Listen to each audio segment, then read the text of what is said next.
Welcome to another episode of the X-FAKTOR Podcast Show. It's your boy X-FAKTOR, man. I need y'all to holler at your boy on Instagram, X-FAKTOR Podcast. Holler at me on Facebook, X-FAKTOR Podcast. And holler at me on YouTube, X-FAKTOR Podcast ATL. We already know what it is, man. Raising Canaan, Power Book 3, Episode 2. It's the review. So if you ain't watched it yet, yo, spoiler alert. Spoiler alert. Spoiler alert. Don't say I ain't warning you because we about to get into it. First of all, once again, I got to give stars and the whole Power team a tip of the hat for the casting and attention to detail. Like that bubble coat shawl she had on with the old school bubble coat material. Come on, man. Perfect. So hard. So butter. Simple detail, but man, when I say that thing was hard body, you gonna see what I'm talking about. Everybody was getting on Tyler Perry and his team for hairstyles and mistakes going on in the background. Hell, even Game of Thrones had Starbucks cups and water bottles in a period piece. So shout out to 50 and Stars for first and foremost casting the mom. Once you buy into her accent, because it is really hardcore New York, but if you know any street chicks from New York, for real, that's exactly how they talk. Hard as bricks, in your face. The actress Bettina Miller, who plays Raquel Thomas, is bringing the energy necessary to body every scene. And I'm putting the crime scene tape up, y'all. Because I'm trying to let y'all know she's being murked over here. So before you hear it on E, before you hear it on TMZ, what's her name again? Bettina Miller, who plays Raquel Thomas, Kanan's mama. She bringing the heat. She's a great actress. So before you hear it on E and TMZ and all of this, Hollywood Access, all this blah blah blah, yo, you heard it here first on the X-FAKTOR Podcast Show. I'm telling you, Shorty is about to be stupid nice. Trust me, she bringing the heat every single time, y'all.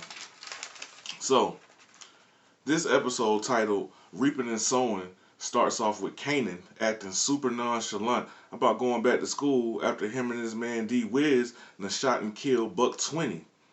And all the rumors the streets have about him, Kanan, being involved.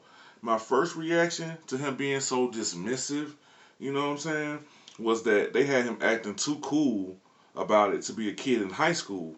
But after further thought about it, I can see a kid that grew up like Kanan being just like that about that situation. Being that his pops is locked up for life after hearing how he used to run the streets. His mom does run an area of the streets along with his two uncles, his only two male role models he left. You know what I'm saying? So yeah, he will feel like life is supposed to go down this path, and he's earning his stripes. So I can see, after further thought, I can see him not really understanding, how heavy it was because he feeling like, yo, this is what I'm doing. This is a part of my life. This is a part of the game, right? But parents, man, I want you to remember, kids gonna do as you do, not as you say. You know what I mean? We want them to do as we say and not as we do. Nah, man, they watching. They real sponges. They watching you. So it's all about what you doing. You know what I mean? Be an example like that for them because all that talking is going to be wasting your breath because they really mimicking whatever you got going on in your house and your process, your program that you running. They watching it and they going to do as you do, not as you say. So please take that in consideration. So in classic Power style, there are a few storylines going on at once. They give you a glimpse of how Officer Howard, played by the OG, Omar Epps, shout out, you know what I mean, the OG himself, shows how he does his business by leaving his new partner in the car while going to talk to Unique, played by Joey Badass, and pretty much tell him that he needed to put Raquel in check or he needed to take her out because only could be one king and he betting on him.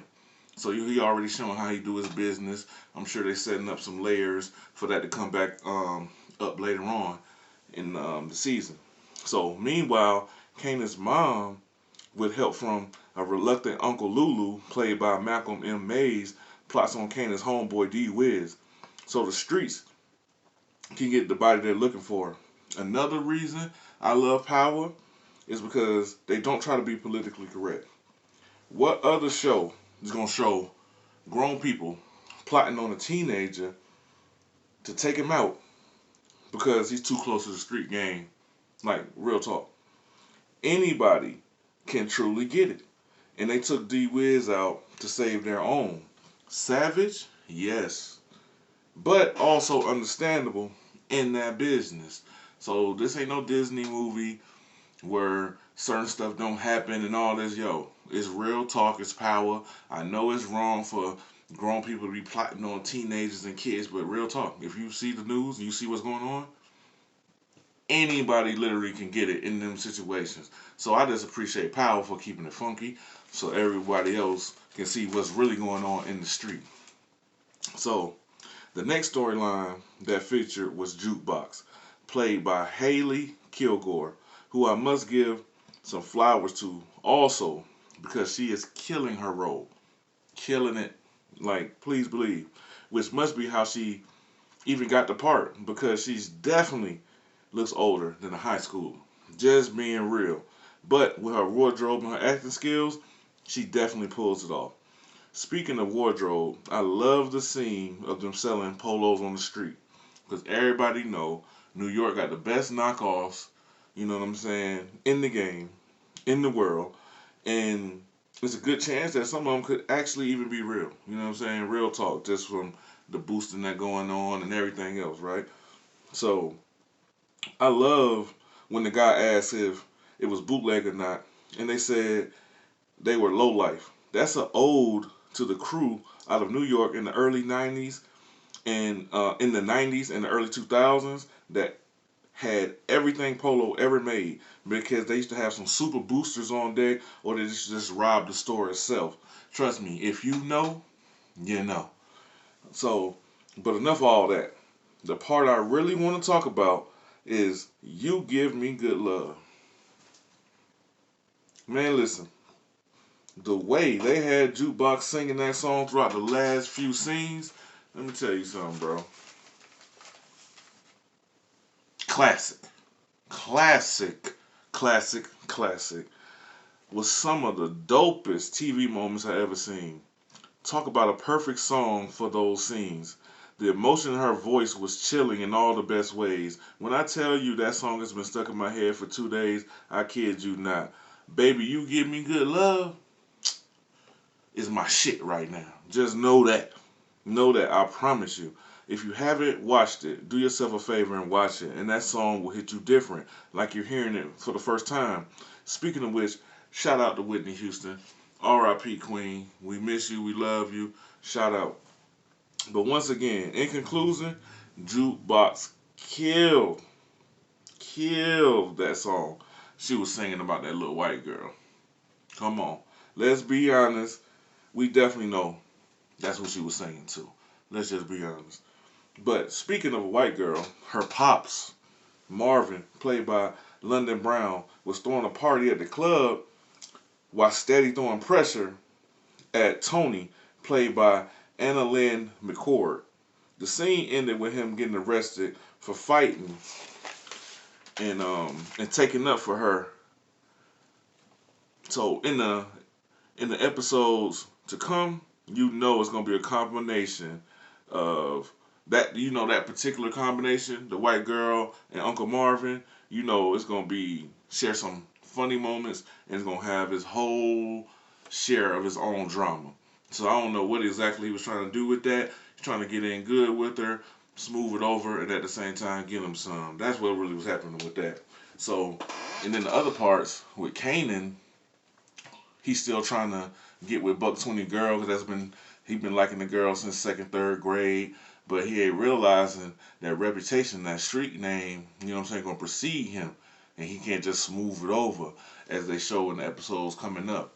But man, I want to tell you, man, support black businesses, and this is a form of it. You know what I'm saying? I ain't the most uh, 50 Cent fan or the hypest 50 Cent fan there is, but when it comes to this writing, acting, you know what I'm saying, the music, the scenes, the detail, yo, Power is still doing this thing. Like, I'm coming in with a lens to be like, yo, what they gonna do now? And they still bring it, and they still come with it. Come on, man.